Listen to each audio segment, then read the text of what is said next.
Today's Democrats should move on from identity politics. It's not working. It's not working for them or for us. Democrats are hemorrhaging the very voters they think they're pandering to.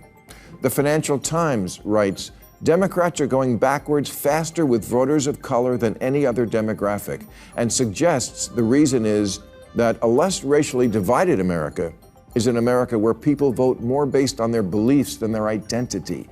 Exactly. Far-left liberals are living in an old paradigm. Americans don't fit into neat little boxes anymore. Bill Maher is sounding the alarm, accusing the DNC of drifting dangerously out of touch with everyday Americans. On Real Time, he warned that despite recent Democratic wins, party leadership is doubling down on policies that alienate the nation's core values. This isn't just a critique. It's a wake-up call for a party in denial. Stick around and hit subscribe, because this political shift is just beginning to unfold. Point, I want to get to something very important. How many know what SAM stands for? It's a new phrase. It stands for Speaking with American Men, SAM. This is the new movement by the Democratic Party. They lost the men vote a lot last time, so they had a meeting up at the Ritz-Carlton at Half Moon Bay, south of San Francisco.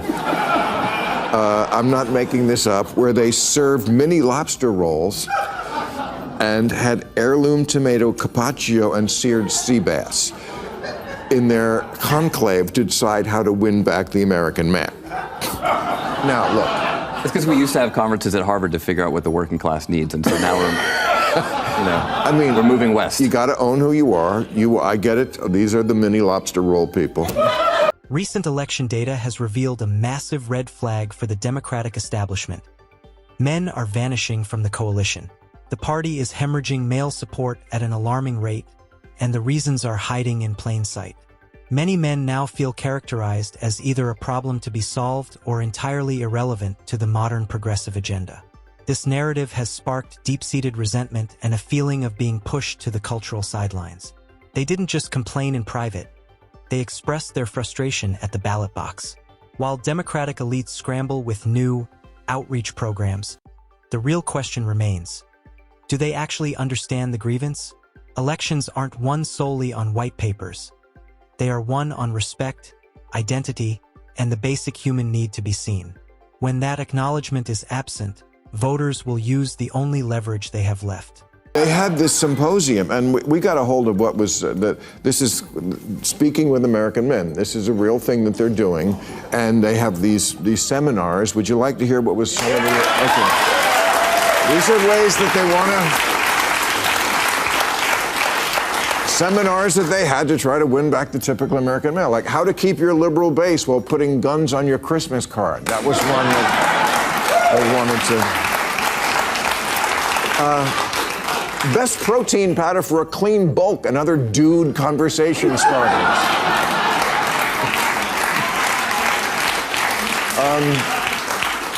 Bud Light etiquette, when to drink it, when to shoot it.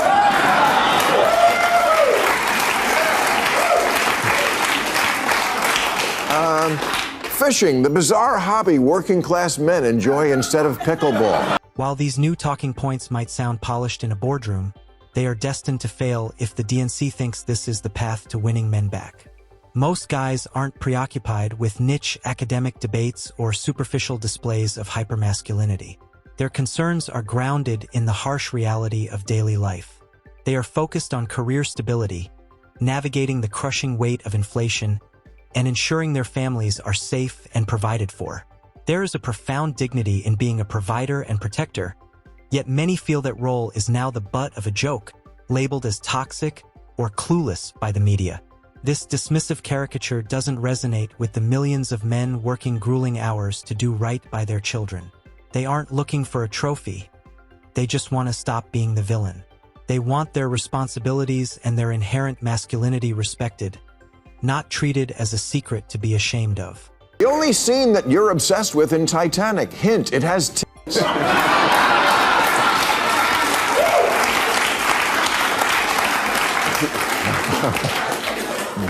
Bruce Lee versus Bigfoot, mythical fight scenarios to man up your Joe Rogan appearance.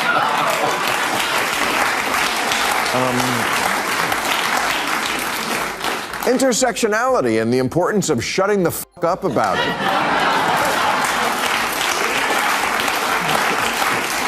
And undouching your face, man beards from Ted Cruz to J.D. Vance. You can see that signature smirk on Maher's face, the kind that speaks volumes without saying a single word. It's a mix of dark humor and pure disbelief at how blind the DNC has become to the lived experience of the average man. This isn't about performing toughness or grew-it-myself beards. It's about the search for purpose and value in a society that often overlooks their contributions. Maher realizes that men aren't hunting for cliches. They are hunting for security and the pride that comes with building a legacy. Currently, a vast segment of the population feels completely invisible to their leaders. If the Democrats want to bridge this gap, empty gestures won't cut it. They need a total recalibration that addresses kitchen table issues with genuine sincerity. Otherwise, that smirk is a harbinger of a political disaster they won't be able to ignore for much longer. And outdated racial pandering is one reason Democrats lose elections. When Chuck Schumer and Nancy Pelosi put on kente cloth, I don't think it earned them one vote for their powerful emotional ties to Ghana. Here in California, we're now segregating kidnapping. Really, California doesn't just have Amber Alerts for missing children.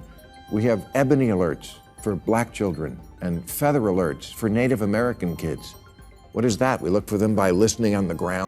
The bleeding didn't stop with male voters. The DNC is seeing structural cracks within their most loyal strongholds, specifically among Black and Latino communities.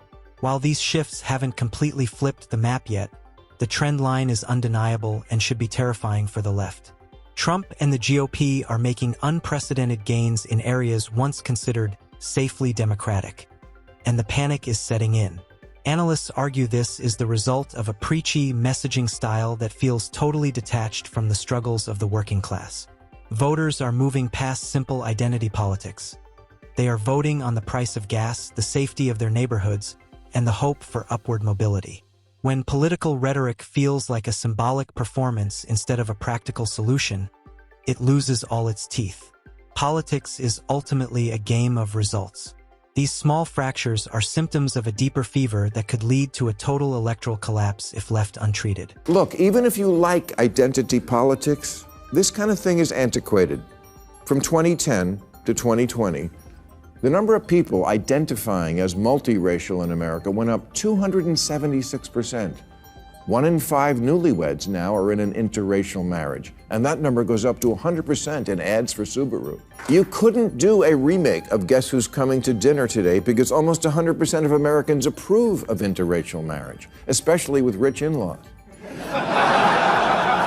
And 95% of white women would leave their husband to marry Idris Elba. Maher contends that the DNC's constant reliance on racial pandering has become exhausted and ineffective in the current political climate.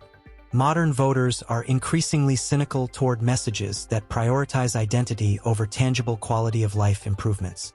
The traditional playbook, pandering promises, and the assumption of minority loyalty is no longer a winning strategy. Maher highlights that the American electorate is undergoing a fundamental change. Minority communities are no longer voting as the monoliths that strategists once relied on. Instead, individual economic pressures and shifting cultural values are driving a new independence at the polls. People are grading their leaders on outcomes, not just high-minded speeches. The old demographic destiny is dying. For Maher, this signals a massive evolution in the American landscape. Parties can no longer bank on historical loyalty. They must fight for every vote through transparency and results that actually move the needle for diverse families. Idris Elba, who says, as humans, we are obsessed with race, and that obsession can really hinder people's aspirations.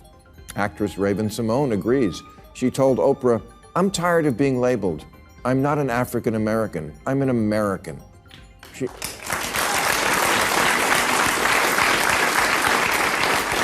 She says, "I don't know what country in Africa I'm from. My roots are in Louisiana." And you don't have to agree with that. But it's a point of view a lot of people have. It should be respected. Morgan Freeman says the way to finish off racism is stop talking about it.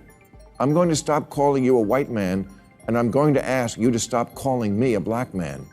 There's even a movement now to ban racial questions on the census, and many of its leaders are people of color, like Professor Sheena Mason, who says to undo racism, we have to undo our belief in race. For decades, identity politics served as a massive engine for the left, mobilizing the base and cementing reliable voting blocs. It provided a powerful narrative and a clear sense of us versus them. However, that engine is clearly stalling out. A growing chorus of voters is now asking a simple, devastating question. Has this focus on identity actually made my life better? People are tired of symbolic gestures. They want lower taxes, safer streets, and a future they can actually believe in. The focus has shifted from the podium to the pocketbook. Voters are scrutinizing whether campaign promises lead to real-world change or if they're just designed for a 30-second ad. This skepticism marks a turning point in our democracy. Loyalty is no longer a given. Politicians are being forced to prove their value through measurable action. As this realization takes hold, the old formulas are failing, and trust is becoming the hardest currency to earn. The liberal group MoveOn.org, formed in 1998 to urge Republicans to move on from the Clinton impeachment. Today's Democrats should move on from identity politics. It's not working.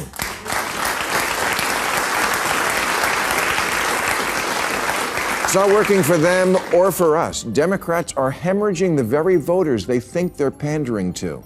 The Financial Times writes, Democrats are going backwards faster with voters of color than any other demographic, and suggests the reason is that a less racially divided America is an America where people vote more based on their beliefs than their identity.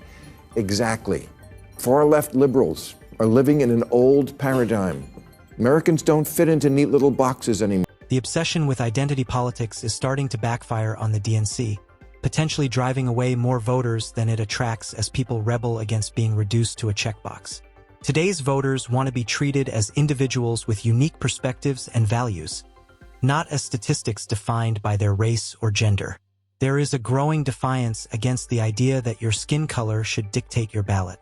For many, the DNC's assumption of their vote feels condescending and an affront to their intellectual independence.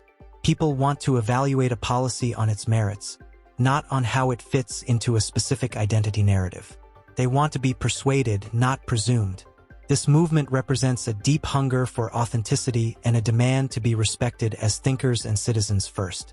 As this mindset gains momentum, any strategy built purely on identity will find itself increasingly powerless to influence a national audience. In America now, you're allowed to be many things all at once, and that's a good thing, even when it's really stupid.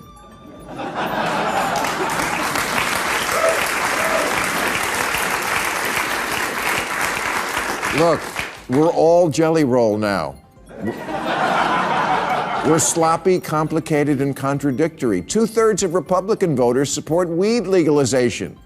And 41% of Democrats own or live with someone who owns a gun. Miss Marvel is Pakistani, and the winner of the last 2 NBA dunk contests is white. Maher uses these observations to illustrate just how radically America has evolved. The nation is no longer defined by the rigid boundaries or the predictable assigned paths of the past. Opportunity has become far more dynamic, allowing people from every background to pursue dreams and roles that were once considered off-limits. What was once the domain of a few is now open to anyone with the grit to chase it. Maher views this as a triumphant sign of social progress. It shows a country moving closer to its ultimate promise, a meritocracy where character and skill outweigh origin and category. He argues that this unbounded America is exactly what we should be striving for. A place where barriers are dismantled and every individual has the power to define their own destiny rather than being forced into a box created by the expectations of the past. You're still building your politics around slicing and dicing people into these fixed categories. Democrats need to get the memo that you can't win elections anymore by automatically assuming you're going to get every voter who's not these guys.